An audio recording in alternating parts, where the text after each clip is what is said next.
closet is a place for students to come to, that they could get help with any basic necessities that they might need, and that even includes us having a washer and dryer on campus that we can wash their clothing throughout the day while they are in school. And basic necessity is for any type of clothing that they might need, jackets, hats, shoes, down to just toothbrushes and deodorants as well.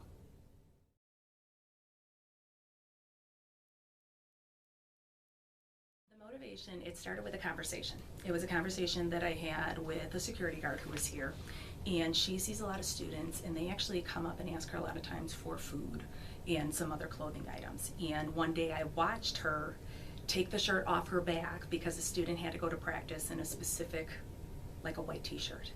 And she and I were talking because we have students in common, and because they see her as much as they see me, they've really trusted in her as well. And we were talking about how we had stuff in the lost and found, and that we should be utilizing this to get back to kids if it had been there, you know, left for a certain amount of time. So we kind of started talking about how we could do this, what we could do, and then when Erik came in, I just kind of said, hi, you don't know me, you're new, but can I pitch this to you? And Erik was really on board from the moment of go. Well, for me, it was always, you know, the research pointed to a lot of our students, well, not our students specific, but the research in general points that many students who don't come to school are because they lack something to wear. So because they lack basic necessities, they don't feel comfortable going to school. So that's one of the big reasons that we're seeing drop off in attendance. As Eisenhower, that's one of our goals, get students here. If they're not here, they can't learn. So we're trying everything possible to make sure that students have everything in their need to come to school. So we want to really eliminate the obstacles that are preventing our students from coming to school, preventing them from being successful. And I think if a student doesn't have the means to wash their clothes and is embarrassed to come to school because of that, or because every day they're wearing the same thing and they're getting ridiculed, we want to kind of eliminate that and give them the opportunity to be successful.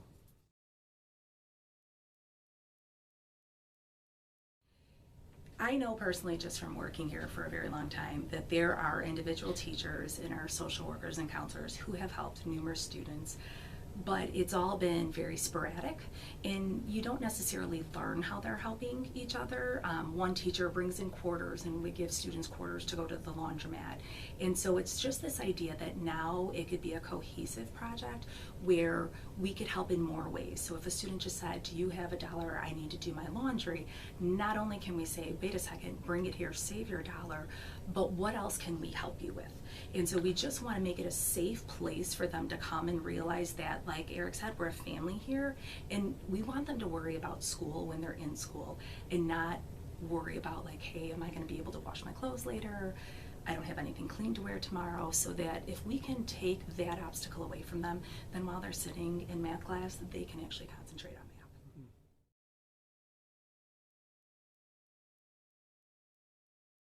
Well, I think that we're exploring that need at this point. I think there's never been anything like this. So we're kind of in the infancy stage where we're really trying to find out how many of our students really were impacted or in these certain situations. Because what we see sometimes, even me as a classroom teacher many years ago, you would usually see the same kid wearing the same clothes, or you walk by the student and it was a little bit of a stench, and we're like, you know, back then it was like, well, what's going on here? But there was never any creative juice in my end to say, let's create something like the closet, because what I witnessed back then was nothing novel then, and I'm sure it's nothing different than we're experiencing here. Mm-hmm. It's just a matter of, you know, we're identifying these as classroom teachers, but the difference is that we're actually doing something about it this time around, and we're going to identify who the students are, and at the end, hopefully at the end of the year or at the end of next year, we'll be able to identify more specifically how many of our students are actually impacted by this. Mm-hmm. And it really took a while to get off the ground and to kind of plan for all of this. But right now, as the weather is changing, and especially since it's been warm for so long, that now as it's getting cooler is when you really start to see kids possibly wear the same sweatshirt every single day. And again, is it their favorite sweatshirt? It really could be, and we're just not sure. And like Erik said, sometimes you would kind of have this conversation, but you'd have to send the child to go talk to their counselor or their social worker. But if you're the one who has the relationship with them, they're much more likely to confide in you and say, yes, I really do need some help. And so this is why we wanted to put some resources in the teacher's hands, since they're the ones who are interacting with these kids on a daily basis. And one thing, if I may add, is that we know students coming from high levels of poverty tend to wear their equity on their body. Yes. So when we look at students coming to school on a consistent basis, and sometimes we ask, well, is a student just not wearing a jacket because he's trying to be cool? Or is that student not wearing a jacket because that's all they have, or they lack that jacket? So for us, we don't know how to respond to that. We don't know what the answers are, because I don't think those questions have ever been asked.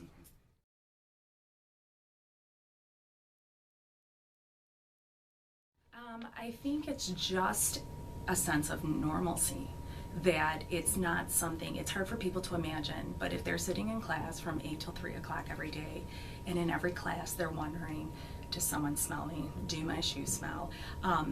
That's what you concentrate on. So you could have went through math, you could have went through science, but all you're really concentrating is, well, now I'm in a new class, now I'm sitting by new people, and it just overwhelms you. And if anyone has ever dealt with a thought that has been all-consuming, or you've stressed out about something that's been in your mind over and over because it's just something you don't know how to solve, it does become all-consuming. And so for certain students, it's just maybe a break for them if they can stay home, because then they don't have to worry about being in public. And then that's where we come in, because we're like, oh no, they're not here again today. And so it's just the idea that we want them to not have to worry about one more thing, because we can't fix what's going on at home. And sometimes for kids, they do have a washer and dryer, but the electricity bill may be a day late, and so there's no electricity at home. And so if we could wash your clothes while you're concentrating, then at the end of the day, you don't have to worry about that, because we've helped you out.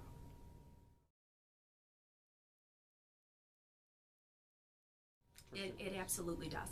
And I know it seems like right now we have a ton of stuff, but as in any population, we have a very wide variety of sizes. And like Dr. Briseño said, if the students won't wear it, it's not going to help them. Because again, if you're wearing something that looks like it's secondhand, that looks like it came from a Goodwill store, the kids aren't going to wear it, because it's just going to make them stand out even more.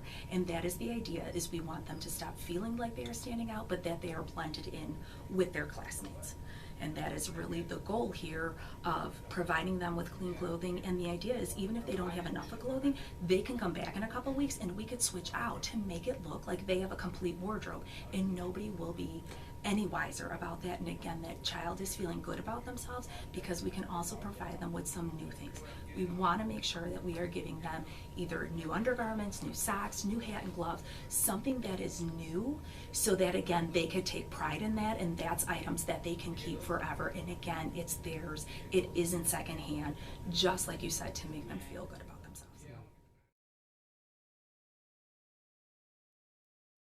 Well, I think, just from my perspective, being my first year here, I think this is really, a testament to the staff, really, that are in tune with our students. And I think it really speaks to how the odds are stacked against our students in many ways, and many people see. And I just think this is a perfect example of how, we are approaching our profession with a sense of urgency to help our students succeed, and we will go through whatever lanes to make sure they're successful. And I think Ms. O'Connor has done an excellent job identifying an issue, bringing it up, and making enough noise until someone heard it. And I think that's why it started, because I heard a saying a long time ago that if something doesn't bother you enough, like, you won't change it, you won't do anything about it. But when it becomes bothersome enough, it won't go away. And that's how this became. I mean, it started with a conversation, 5 minutes in the hall with the security guard. The two of us kept coming back to it, and it bothered me enough that we were both like, we have to do something about this. In just talking to a couple other teachers, right away they're like, we're gonna do this. Mrs. Quinn runs Key Club. She's like, we're a service club. This is what our kids will do. So we got the Key Club kids to come in and help organize and wash and separate the clothing. And so it's just because we know the need is there. And the ultimate goal is to have, if a new student comes in and says, hey, I saw this flyer, it says they'll wash your clothes, that the other kids know enough to say, and they will.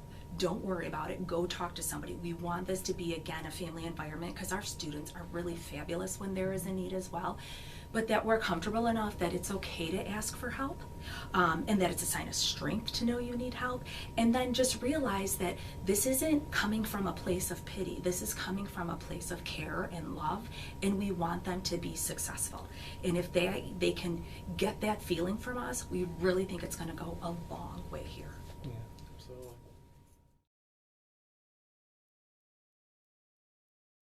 Always been hard as a teacher, and sometimes you have to ask a couple of times, and you have to know how to ask. I've written notes on Post-it notes that I would write 10 that says, stay on task, you're doing a great job, and then to one kid would just say, you know, I've noticed you're wearing this, can you use a new sweatshirt?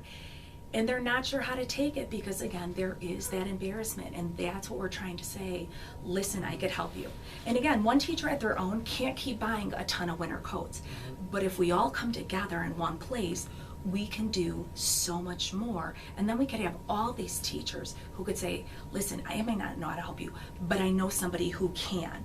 And then again, we're making it as confidential as possible, so then again, the kids know that they are safe. And then by asking the teachers to bring stuff in, it's all looking new to all the rest of the students. And again, it just makes the students feel more comfortable. And we think it's good stuff. We really hope it's gonna, you know, take off, and we could help a ton of children here.